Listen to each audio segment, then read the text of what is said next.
ఈరోజు ప్రధానమైన పత్రికల్లో మెయిన్ వార్తలేంటో తెలుసా?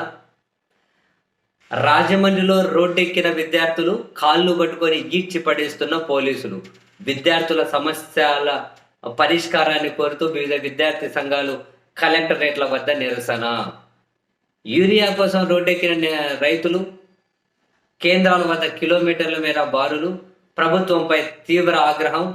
అధికారులపై ఎక్కడికక్కడ తిరగబడుతున్న రైతులు తిరగబడుతుందనేసి ఆగ్రహాన్ని వ్యక్తం చేసుకుంటూ తిడుతున్నారు అని. రోడ్డెక్కిన ఎస్సీ ఎస్టీ పారిశ్రామికవేత్తలు సబ్సిడీ ప్రయోజనాలు కోరుతూ ప్రభుత్వం ఇచ్చిన మాట నిలబెట్టుకోవాలి అని చెప్పి ఆందోళనలు.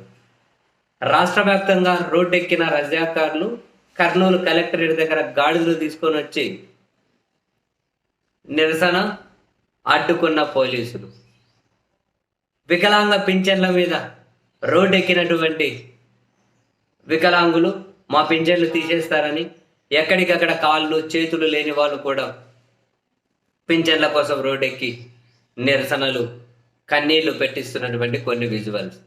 ఇవి ప్రధానమైనవి, ఇంకా చాలా ఉన్నాయి. మరో పక్క ఉద్యోగ సంఘాలు. అసలు ఈ ప్రభుత్వం మీద సంతృప్తిగా ఉన్నది ఎవరు? ఈ అధికార కూటమిలో ఉండి దోచుకునే కెపాసిటీ ఉన్న వాళ్ళు మాత్రమేనా? అందరూ కూడా కాదు పాపం.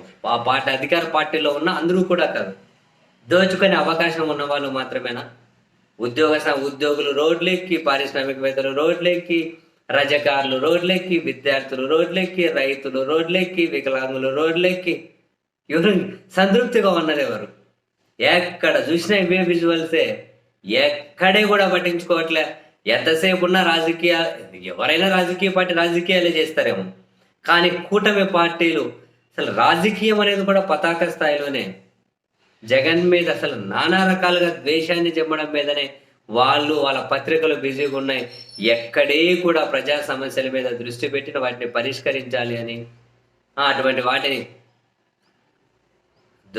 కాసంత దృష్టి పెట్టాలి వాటి మీద అని ఎక్కడైనా ప్రభుత్వం కనిపిస్తుందా అండి? ఎక్కడైనా కనిపిస్తుందా? ఇంత దారుణంగా ఎక్కడ చూసినా రోడ్లెక్కి జనాలు నిరసనలు వ్యక్తం చేస్తూ ఉంటే